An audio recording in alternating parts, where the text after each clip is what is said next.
هاي جايز، معكم لينا وسامر من لبنان.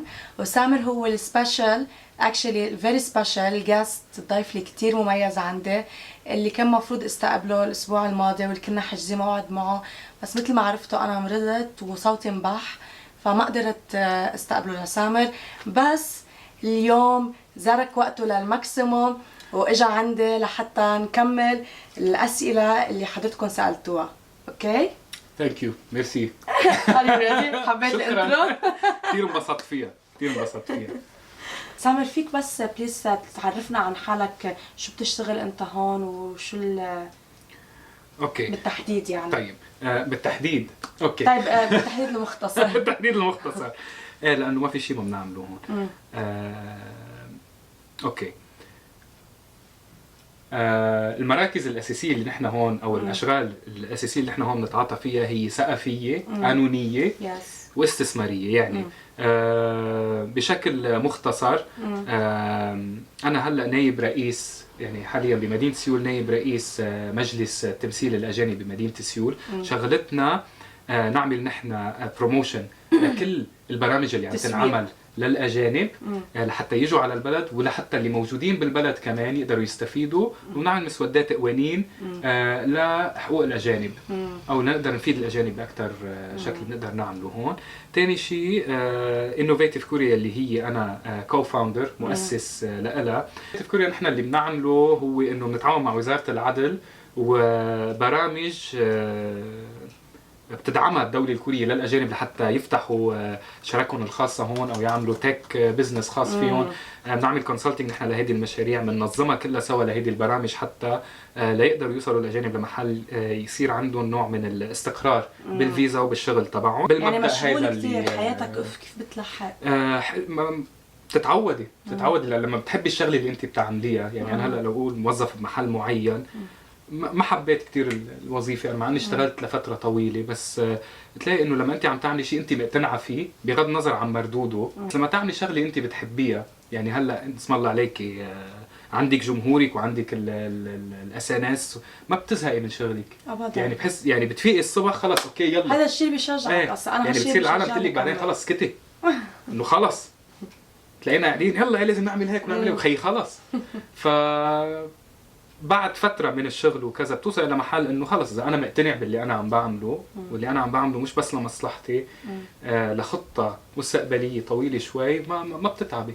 اوكي جايز، سو بأسئلتكم اجوا قسمناهم لثلاث فئات. أول فئة بما إنه كانوا تقريبا 930 سؤال، فجربنا قد ما فينا نختصرهم ونجاوب على كل شيء. يعني رح نجرب نغطي الموضوع نحن بشكل عام وما نفوت كثير بالتفاصيل، لانه في اسئله يعني بتكون تفاصيلها شخصيه يمكن او حالتها خاصه. ايه يعني بس رح فيهم كلهم، بس قد ما فينا بنغطي. بس رح نعطيكم اكيد الجواب اللي ما حتقدروا تسمعوه من اي حدا ثاني. اول شيء حنبلش بالكاتيجوري اللي هي سامر بروفيشنال فيها، لانه سامر كم سنه لك عايش هون؟ هودي صاروا 13 سنه. 13 سنة؟ أنا فكرت 10 سنين على فكرة. 13 سنة. سامر له 13 سنة عايش هون. واو. من في عندي فيورز عمرهم 10 سنين. من قبل ما تخلقوا ب3 سنين أنا هون قاعد بالبلد. أوكي سامر، أول شيء خبرنا كيف حياتك هون؟ أنجانا كعربي. بتعقد، حلوة كتير. بحبها كتير. يس. بيزي. يعني الحياة كتير عجقة دايناميك، عطول ركض، في فرص كتير. بلد حلو، بلد منظم، بيعطيكي عاد ما انت بتعطيه. ف طبعا ما حدا بيستغني عن بلده. أكيد. بس كوريا أنا بعتبرها بلد تاني لإلي. يعني أنا من 17 سنة أنا وهون درست تخرجت وكبرت هون. شوارع سيول صرنا بنعرفها، فبحس حالي ببلدي كمان. وسامر، كيف بتحس فيه هون عنصرية للعرب؟ عنصرية للعرب لا لا لا لا ما في شوفي كنا نحن عرب ولا من غير جنسيات، الموضوع مش موضوع لون او دين، الموضوع موضوع تصرف. يعني باي بلد كنا، وانا رح احكي عن كوريا لانه ما عشت بمحل تاني غير لبنان. لما نحن نكون موجودين ببلد مش بلدنا، ولهلا انا مع انه معي الجنسيه الكوريه بعدني بعتبر حالي اوقات انه انا ضيف بهيدا البلد. كل ما نحن بنحترم تقاليده وعاداته بما ما بيتعارض مع عاداتنا وتقاليدنا، نحن يعني مش عم نطلب نحن نتخلى عن تقاليدنا وعاداتنا، لا بنحترم عادات وتقاليد هيدا البلد. هيدا البلد بيحترمنا. بوافقك يعني ما في تفرقه. هلا بيصير في يعني بيصير في استثناءات، يعني اكسبشنز، انه 1% او 1 بالالف او 1 بالمليون، يعني هذا مش رقم محدد حدا يمسكنا عليه هلا، بس انه بيصير في شخص عنده لنقول صوره غلط عن العرب، لانه ما عنده معلومات كافيه، لانه ما شاف او ما تعاطى كثير مع اشخاص من بلدان معينه اللي هي البلدان العربيه بشكل كافي ليعمل صوره لنقول بشكل عام انه لا هالجماعه مثلهم مثل غير جنسيات، عندهم ثقافتهم، محترمين، بيتعاطوا معنا باحترام. الاشخاص يلي بيصير عندهم تفرقه عنصريه واللي بيتصرفوا بشكل عنصري مع العرب او غير جنسيات، الامر مش بس عند العرب، في غير جنسيات كمان بتتعرض اوقات مضايقات هون، بس مش بشكل انه لانك عربي ما في لك وظيفه، او لانك عربي ما في لك تتعلم، او لانك عربي ما لك طلعه بالباص. لا، هيدا مش موجود هون نهائيا، واللي بيقول غير هيك ما معه حق. انا هيدا بجزم فيه الموضوع، اللي بيقول غير هيك ابدا ما معه حق. سامر، شو هو افضل، هذا رايك الشخصي، شو احلى محل وافضل مكان الواحد يسكن فيه بكوريا؟ العاصمه، وين بالعاصمه؟ شخصيا انا بموت فيها لسيول، بحبها كثير. انا شخصيا بفضل شخصيا عن جد في هلا شوفي سيول فيها مناطق معروفه انه هيدي مناطق بتحتوي اجانب كثير من جنسيات مختلفه. انا مثل هون مثلا انا ما عشت فيها هيدي المناطق، انا بعيش بمناطق سكنيه كوريه بحت. اول شيء مشان هيك بيناتهم، لا عم بمزح ما في غيري اجنبي. ما هو يعني حتى لو جيت لهون حبين ايه. الطابع تبعها مختلف، يعني انا بطبيعه شغلي هون من الصبح لعشيه ركض 7 ايام بالجمعه. المناطق الريزيدنشال السكنيه الكوريه رايقه من عشيه، خلص على 8 9 ما بتسمعي ولا حس 100%. المنطقة اللي أنا بحبها اللي أنا ساكن فيها هلا، اللي هي قريبة على منطقة بنقلها يويدو، اللي هي النهر. هونيك على نهر الهانغان. نو واي، أنت ساكن هونيك قريب من يويدو؟ ايه في 5 دقايق. كثير بحب أنا المنطقة. بحب أنا يعني بسيول يعني أنا بيتي على تلة على جبل. مش لا انتبهوا، هيدا ارخص شيء جالس هيدا لانه ارخص شيء. غيرانه. مدينه سيول كل ما تقربي على الببليك ترانسبورتيشن كل ما بيغلى السكن، وكل ما تبعدي لفوق كل ما بيرخص. مزبوط. فانا مسترخص شوي. مزبوط. انا بيتي هون نزلت لهم فيديو حكيت لهم عن الاسعار. بيتي انا بعتبر كانه منه رخيص اكيد، بس انا بيتي قريب كثير من محطه القطار. ايه انا بعيد بعد شوي. الحياه غاليه هون كثير. حسب كتير. يعني حسب اللايف ستايل، حسب نمط الحياه اللي نحن بنحبه طبعا، هذا باي بلد. طب اذا واحد بده يعيش مينيموم، يعني انا بدي اجيب بشقه انه اوضه على قد، وبدي ادفع هالقد كل شيء على قد، بدها تكون غاليه، قد ايه برايك انت بتكون البادجت؟ طيب خليني اسالك سؤال انا، لانه هون الاوضه اللي على قدك شو معناتها؟ الأوضة يعني انا مثلا اول ما جيت على كوريا اللي هي ما تعرف الان بالاوضه عقدي، انصدمت فيها، كانت عن جد عقدي. كان عن جد عقدي. يعني عقدي انا سكنت بجوشيوان شهرين، كانت عن جد عقدي يعني فهمنا التعبير تبع بيت عقد حالي، عن جد عقدي. يعني في انا وفي شنطه. لا اذا بدنا نحكي نحن افريج يعني بشكل متوسط، اذا نحن اخذين اوضه بس اللي هي استوديو لنقول، مش استوديو الفخم، عم نحكي نحن اكل ما بنطلع بنتعشى ونتغدى برا كل يوم، لانه كل شيء غالي بسيول متروبوليتان سيتي. يعني مش انه مدينه من قريبه، لا مدينه من العيار الثقيل. كل شيء غالي فيها. فنحن عم نحكي اذا نعيش بشكل متوسط، انه مثلا نطلع بالويكند او الجمعه مره مرتين نشرب فنجان قهوه برا، ما بعرف. نحن بدنا بشكل متوسط بالشهر بين فواتير وسكن واكل وشرب ومواصلات مش اقل من $2000. $2000 وعن جد على القد، يعني الواحد ما عم يحسبهم. $2000 اذا هيدا يعني ما عم نعمل شيء، ما عم نعمل شيء. ما بدنا نشتري، هيدا بلا بنشفي مثلا، هيدا بلا قصة جامعة، ايه بلا اذا واحد بلا بده فاتورة يشتغل تليفون، بلا فاتورة انترنت. عم نحكي نحن سكن، اكل، مواصلات، البيزكس، الاساسيات بس. في اشياء مهمة هيك، شيء نقطتين ثلاثة اساسيات لازم اعرفها قبل ما الواحد بده يجي على كوريا يعيش. ايه اذا جاي يعيش ان جنرال، هلا عم نحكي شغل او دراسة بغض النظر شو او السبب. بغض النظر، اول نقطة لازم نعرفها انه عن الشعب الكوري، عن المجتمع الكوري. يس. مجتمع بحاله. اللغة هيدي تاني شغلة. اللغة بيحكوا انجليزي نوعا ما بمرحلة من المراحل. يس. وحتى لو بيحكوا انجليزي بفضلوا يحكوا معك كوري. عم نحكي انه بدنا نفوت بالبلد، بدنا نفوت بسيستم البلد، لا بدنا نتعلم اللغة الكورية. منا صعبة على فكرة، كتير صعبة بس مش كتير. ايه انه منا ليك اذا بنعمل مقارنة بين العربي والكوري، لا ما العربي فيها أصعب. لا ما فيها نعمل العربي اصعب بكتير. بكتير. بس اذا بدنا نعمل مقارنة بين لغة مثلا بيسك مثل انجليزي وفرنسي وكوري، هيدي الكوري صعوبتها اكيد لانه شوي غير لغة. من الوظائف الاكثر طلبا هون، خلينا نبلش بالاول. اذا شخص ما بيعرف يحكي لغة كورية فيه يلاقي شغل؟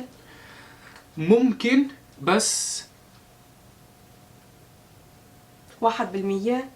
اكثر من 1% بشوي. يعني هلا لنقول مثلا اللغة الكورية بدنا اياها ما في مجال. هيدا البيسك. بتعمل شو اكثر مجال فيها نحن كعرب نلاقي هون وظائف فيه اذا كنا نتقن اللغة الكورية؟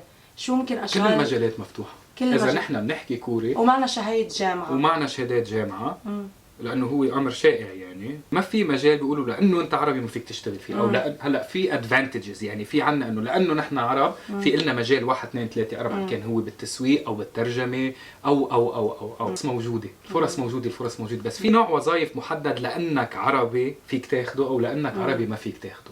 الجوبز مفتوحه، الجامعات بتاخد اللي معهم PhDs بياخدوا بروفيسورز. طيب سامر، اذا صبية محجبة بدها تيجي تعيش هون، تقدم على الشغل، تدرس بالجامعة، تجي سياحة، شيء كثير بيسك، برايك رح تتعرض لتمييز؟ لا. منه موجود. مش موجود. مش عم لك 100% مش موجود. طب بحالات استثنائية ممكن يكون موجود. بس مثل انا بلشت قلت بالاول، يعني سالتيني عن 3 اشياء مفروض نعرفهم قبل ما نيجي على كوريا. قلت لك الكوريين بحالهم. يعني ما حدا حيجي هلا على الطريق يوقف صبية يتعرض لشخصة كرمال ديانتها. ما شفتها صارت. بحالات شوي 13 سنة سمعنا، يعني بيصير في كتير اشياء وشفنا كمان، وكان في اشياء مش محقة صارت لصبايا كمان بسبب اعتقاداتهم الدينية. بس بشكل عام لا، ما حدا حيجي يرفض حدا من وظيفة لأنه محجبين. وبالنهاية بالأربع 5 سنين اللي مرقوا نحن علينا صار في وجود عربي أكتر بكوريا.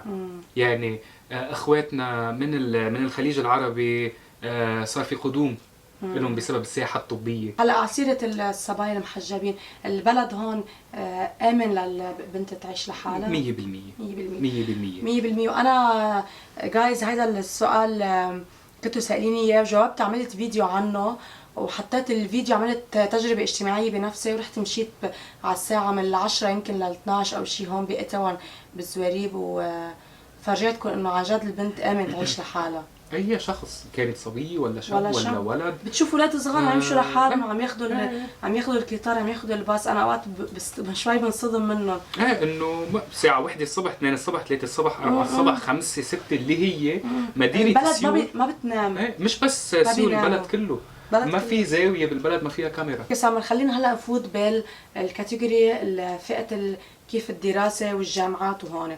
وسامر كان هو طالب من 10 سنين، أكثر من 13 سنة كان هو طالب KGSP، وبس خلص قلت لي انك كمان درست كطالب عادي، يعني هو مجرب الطريقتين.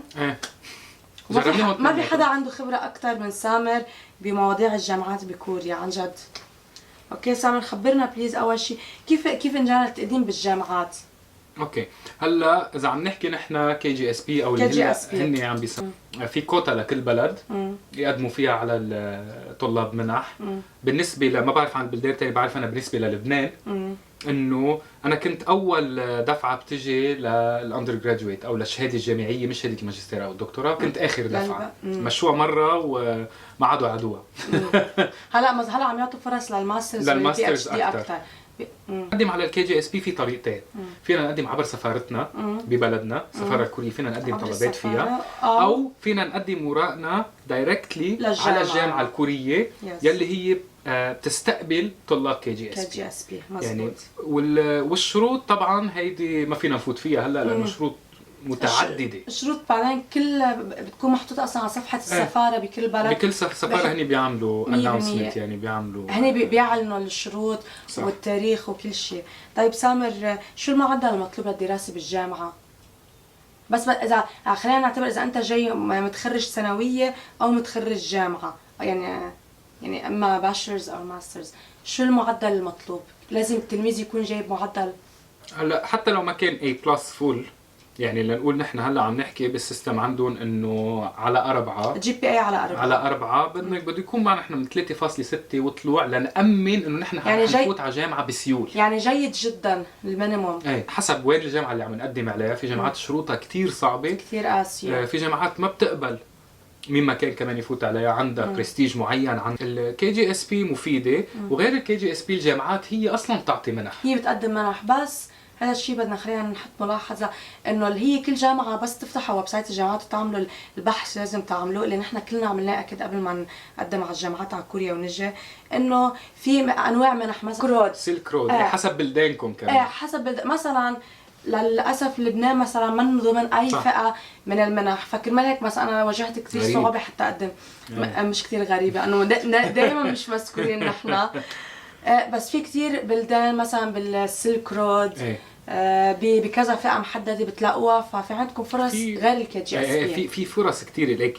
اللي بينوي يجي يدرس هون، اللي عن جد بده يدرس بيلاقي طريقه. كمان لازم ننتبه له انه منحه KGSP هي من افضل المنح. ليش؟ لانه بتغطي الجامعه، التامين الصحي، وبيعطوا مصروف شهري. السكن هلا ما بعرف، نحن على ايامنا كان يوصلنا مبلغ معين نغطي منه نحن السكن.